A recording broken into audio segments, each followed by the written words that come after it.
Hello दोस्तों, स्वागत है आप सभी के मेरे चैनल द रियल स्टडी कलम में। दोस्तों, कल के मुकाबले आज बच्चों ने एग्ज़ाम बहुत अच्छे तरीके से दिया है, क्योंकि कमेंट्स में किसी ने ये नहीं पूछा कि सर जी हमारा क्वेश्चन पेपर डाउनलोड नहीं हो रहा। तो दोस्तों मतलब कि वेबसाइट भी एसओएल ने सही तरीके से काम कर रही थी। मतलब कि 10-5 मिनट के लिए एरर दिखाया था वेबसाइट पर, मैं चेक कर रहा था, पर 10-5 मिनट के लिए ओनली दिखाया था। वो तो नॉर्मल सी बात है कि एकदम से सारे बच्चे क्वेश्चन पेपर डाउनलोड करेंगे तो वो एरर दिखाना ही दिखाना है, ठीक है। तो वेबसाइट ने भी अच्छा काम किया और बच्चों ने भी आज अच्छा काम किया है कि हाँ, मतलब किसी चीज़ की दिक्कत नहीं हुई इन्हें। और दिक्कत हुई भी है तो मान लीजिए 100 में से 25 बंदे, मतलब 25 बच्चे ऐसे हैं कि जिन्हें दिक्कत हुई है, और 75% बच्चों ने अपना अच्छा पेपर दिया है। तो ये मान लीजिए, ठीक है। अब दोस्तों बच्चों ने गलती क्या क्या करी है, तो आज गलती ये हुई है कि दोस्तों कि आज उन्होंने सबमिट नहीं कर पाया, अपना जो आंसर शीट है वो सबमिट नहीं कर पाई है।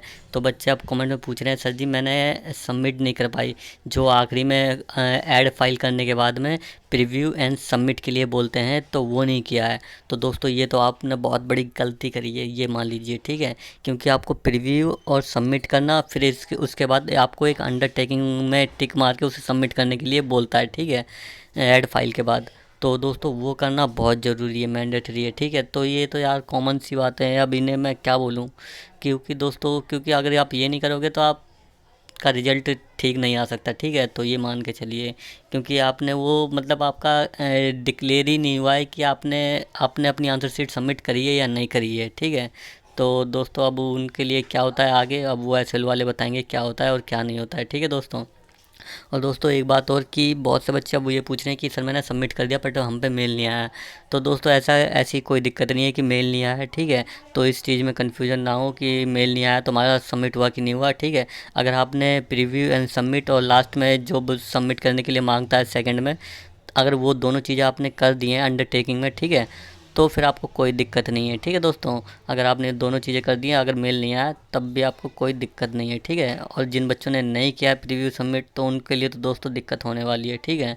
तो अब क्या होता है क्या नहीं होता, अब आगे पता लगेगा, ठीक है दोस्तों। तो आज बच्चों ने जितना अच्छा रिस्पॉन्स दिखाया है, तो शायद अब आगे भी ऐसे ही दिखाते रहेंगे। बट कुछ बच्चे हैं जो अभी भी, मतलब जिनको कुछ समझ नहीं आया अभी भी। तो दोस्तों उनके लिए मैं तैयार रहता हूँ हेल्प के लिए। बट दोस्तों आप क्या आप खुद ही मैच्योरिटी नहीं दिखा रहे हो, थोड़ी बहुत तो मैच्योरिटी दिखाओ।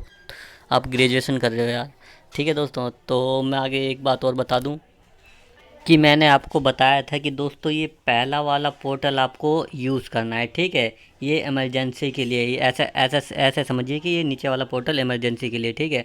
आपको ऊपर वाले पोर्टल पे ही क्लिक करके अपनी जो आंसर शीट है वो सबमिट करनी है, ठीक है दोस्तों। जो ये पोर्टल है जहाँ पे आपने रजिस्ट्रेशन किया है, तो आपको ये पोर्टल यूज़ करो दोस्तों, क्योंकि वो थोड़ा टेम्प्रेरी है कि इमरजेंसी केस के लिए, ठीक है।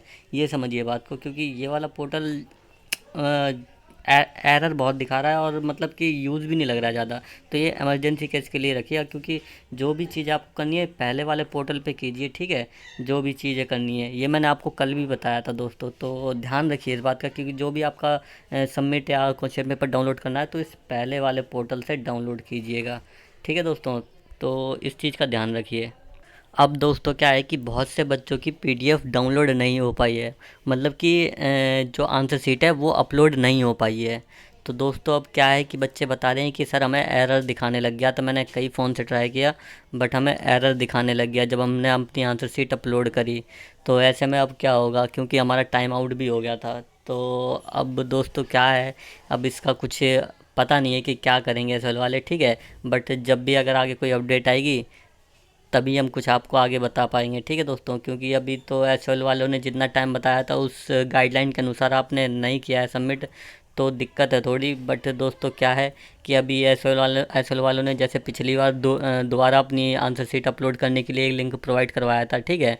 तो आप है ना अपनी पीडीएफ संभाल के रखिएगा, क्या पता इन फ्यूचर वो दोबारा अपनी जो आपकी पीडीएफ है वो सबमिट कराने के लिए बोल सकते हैं, ठीक है। तो अपनी जो आंसर शीट है वो संभाल के रखिएगा, इन फ्यूचर में वो कभी भी आपसे सबमिट करवाने के लिए बोल सकते हैं, ठीक है। अगर जिन बच्चों को दिक्कतें आई हैं, तो ऐसा नहीं है कि बच्चे थोड़े होंगे, तो मान सकता हूँ कि बहुत से बच्चों को दिक्कतें आई हैं। क्योंकि कमेंट्स में देख रहा था कि हाँ बहुत से बच्चे बोल रहे हैं कि सर मैं हमारी पीडीएफ अपलोड नहीं है, एरर दिखा रहा है, ठीक है, और हमने प्रीव्यू एंड सबमिट नहीं कर पाया। तो ऐसे बहुत से बच्चे रह गए हैं, ठीक है। तो इस चीज़ की दिक्कत ना लें और अपने है ना जो नेक्स्ट एग्ज़ाम है उसकी तैयारी करें, ठीक है, क्योंकि नेक्स्ट एग्ज़ाम तैयार नहीं करेंगे तो फिर और दिक्कत हो जाएगी। ठीक है दोस्तों, जो भी हुआ है अब उसे भूल जाइए, ठीक है। अब आगे क्या होना है उसके बारे में सोचिए, ठीक है दोस्तों। अब जैसे ही अगर आगे कोई दोबारा सबमिट करने के लिए आएगा ऑप्शन, तो उसके बारे में मैं आपको इन्फॉर्म कर दूंगा, ठीक है। तो इस चीज़ का ध्यान रखिएगा। और हाँ दोस्तों, इस पहले वाले पोर्टल का ही यूज़ करें, ठीक है। बेशक चाहे आपको 10 मिनट के लिए एरर दिखाए, सर्वर जैसी स्टार्ट होता है मतलब क्वेश्चन पेपर के लिए डाउनलोड करने के लिए, तो उस टाइम एरर दिखाते दिखाता है, तो 5-10 मिनट थोड़ा धैर्य बनाए रखें, ठीक है।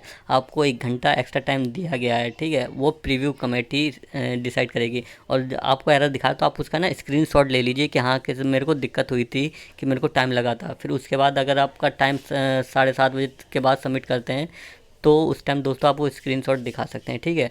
और हाँ दोस्तों, एक बात और, जिन बच्चों को लास्ट में दिक्कत आई है पीडीएफ अपलोड करने के लिए, मतलब कि अपनी आंसर शीट अपलोड करने के लिए, तो बच्चे अपनी स्क्रीनशॉट लेके रखें, क्योंकि वो प्रूफ के तौर पर दिखाना पड़ सकता है, ठीक है। तो वो अगर जिन बच्चों को एरर आई है और जिनका प्रीव्यू सबमिट नहीं हुआ है, तो वो स्क्रीनशॉट लेके रख लें, ठीक है। प्रीव्यू सबमिट वाले तो बच्चे उनकी खुद ही की गलती है। अब जिनकी एरर दिखा रही है वो दोस्तों स्क्रीनशॉट लेके रख लें, ठीक है। और आगे ऐसी गलती ना करें, इस चीज़ को आप ध्यान से रखें, ठीक है दोस्तों। अब क्या बोलूँ दोस्तों, ठीक है। तो बस पहले वाले लिंक को ट्राई करें, ठीक है। तो दूसरे लिंक को मतलब इमरजेंसी केस में रखें, अगर पहले वाला लिंक काम नहीं करता तब दूसरा लिंक देखें, ठीक है। तो बस यही वीडियो थी। वीडियो अच्छी लगी हो तो चैनल को सब्सक्राइब कर लेना। Thank you.